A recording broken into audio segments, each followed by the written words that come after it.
Hello, everybody, and welcome to another feature artist spotlight. Today we have my buddy, my friend, Mike's Manga. Mike, how you doing today? How y'all doing? I'm all right. I'm good. How are you? Fine, man. On the hustle, always trying to create some artwork. And let's go ahead and start very simply with the introductions. Mike, tell us a little bit about yourself, about your life. Where do you go to school? What classes did you study? And what helped you prepare to the artist that you are today? Oh man. All right. First and foremost, before I got serious into art, I was in the Navy, did a whole bunch of military stuff. Towards the end of my career, I was tired of cooking.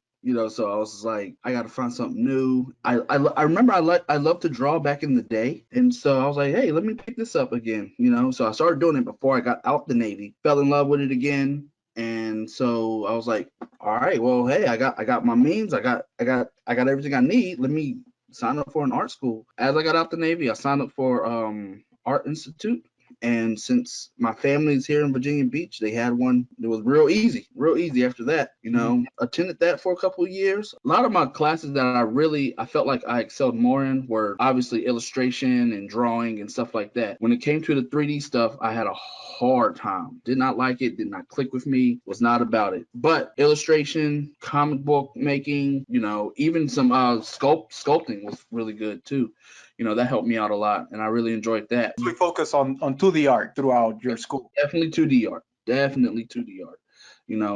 It helped me with I need to have a product more than just random sketches and random drawings. So, when I got into your comic book making class, hey, world building, character development, bringing all that stuff together and actually going forward with one product, instead of just like I said, random sketch, cool poses and stuff Mhm. like that. So I really enjoyed that, and I apply a lot of the things I learned in that class to a lot of things I do now. Okay, all right. So talk to us a little bit about that. Like, what things are you currently doing right now? I have three comic books that I'm working on, and they're all in different stages of its life, and it definitely changes on my motivations. But right now, I'm locked onto working on Pull. It's a comic book about friends getting together and playing ultimate frisbee. It's something I've never seen like in manga or in comic books, so I was like, yeah, let me work on that. And it's basically me and my friends playing ultimate frisbee, because as I was attending art institute, I'd play ultimate frisbee a lot with my work friends. Like we made it a thing, and it was very enjoyable, and like I was very motivated to do it. And so now I'm working on that heavily now. Is there like a project that you're most happy with so far that you can talk to us about? Right now it is Pool because I feel like I've put in the most amount of clean work into it. Like with Accelerate was my baby like for the longest. At the time, Accelerate was just a whole bunch of cool stuff like, ooh, people on hoverboards, people with weapons, dynamic poses. It wasn't a lot of like thought into the world building and into the story. And so I had to put that on the back burner and really up my skills when it comes to writing, because that's a big part of comic book making. The character development, because for people who like read stories and really like intense stuff, like you need something that's relatable. In order to get that, you have to make your characters relatable, make the world somehow relatable to like stuff today. I'm doing that now. Talk to us a little bit about your creative process. Walk us through how do you start? How do you get inspired? And then how do you get to buckle down and create the work? You always got to start. I always start off with research. Research. Make sure this story probably like nothing's 100% original, but like find something and put your own spin onto it, Mhm. So I do a lot of research and whatnot. And like I said, surprisingly enough, Pool, there's no story out there about Ultimate Frisbee, and Ultimate Frisbee is a very fun game, very team building and stuff. So I figured, yes, I could do that. I've played Ultimate Frisbee. Mhm. I like Ultimate Frisbee, so easy day. And then secondly, I feel like this can go two routes. Like you can go with, like I said, world building or character building. Mm. And so depending on which way you go back to research. What's the world like? What's the currency? Anything that can help your story build, around the world. Is there Then one you prefer most, going on the character route or building? Is there one that you prefer the so most? for my story right now, Pool, because I'm using me and my friends, the characters essentially. Like the characters are easy. Now I just got to put them on paper. Since we're going with playing Ultimate Frisbee, I did not know the world of Ultimate Frisbee, so I did my research on that. There's pros and cons to each, and it depends on what works best for you. Definitely, right now, currently, I'm working on the world of pool. Talk to us a little bit about the design process. What do you think it's more fun for you to create, or maybe what is more difficult? So environments are difficult. It's straight lines and blocks and stuff like that. But then once you it's so crazy because you'll start off with a blank sheet of paper and then you'll add perspective lines to it, and next then you're adding block, and then you see it growing every little step. Building up, yeah. And you're like, oh man, this is really cool, actually. Because also I took a perspective class from you. I learned so much in that class. So most difficult is environments.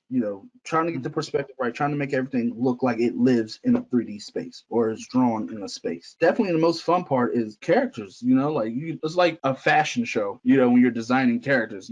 Hey, can I pull them in this cool outfit? But then I feel like once you're in that stage, the teenage mind takes over, and how cool can I make them look, or dynamic poses, and then I start to think about powers and abilities and skills, so it all melds together. Then you have to pull the reins back a little bit, all right, calm down, chill out, let's make the person functioning. Right. There has to be function there for all that coolness to come together and actually work. So talk to us a little bit about what keeps yourself created. What do you do to be able to sit down every day and just produce? I read a lot of manga all the time.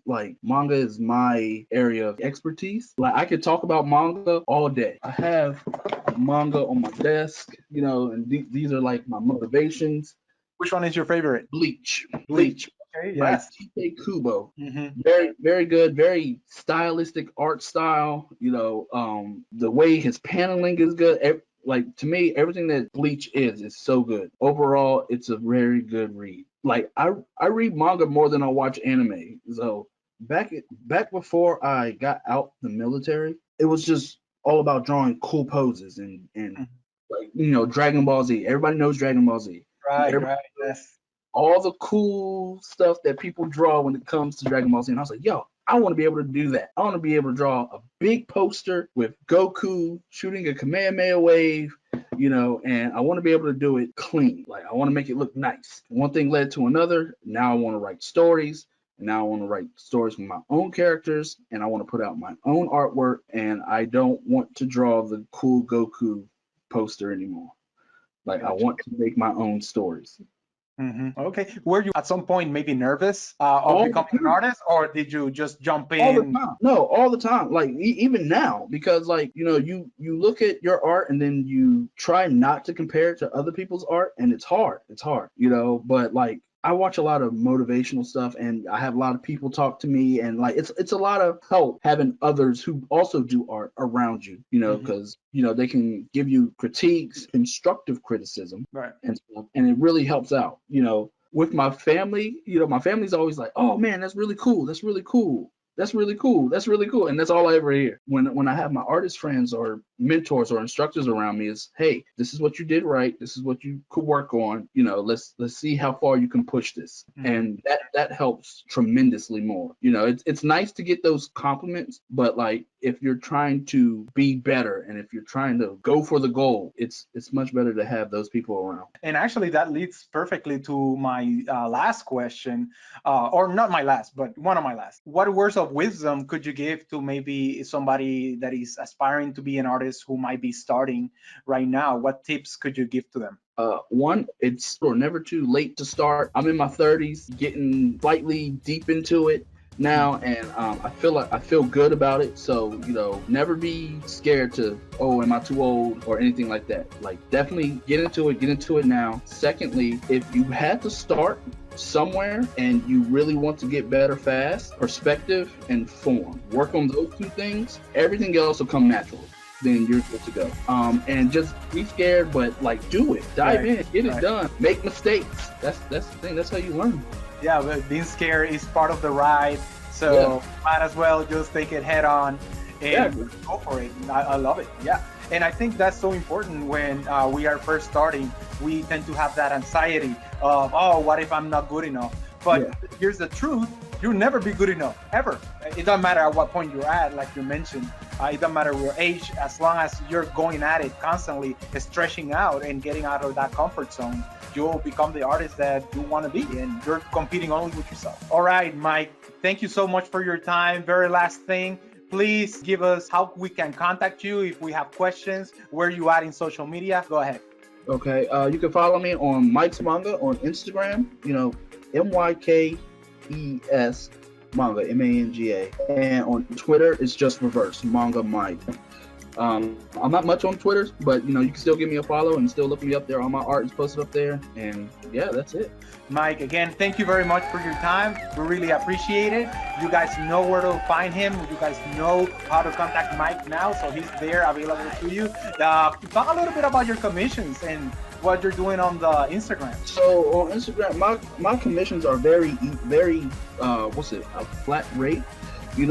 People email me, hey, I want this character in a cool pose, and I'm like, I got you, and that's it. Just like $75, just boom, there you go, easy day. And I like posters, so all my work is done in poster sizes, and so there it is. So every manga character, Mike's got you guys. So make sure again to reach out to him. We'll have all his links on the description below. Thank you all so much, and I'll see you guys on the next time. Thanks, Myke. All right, thank you.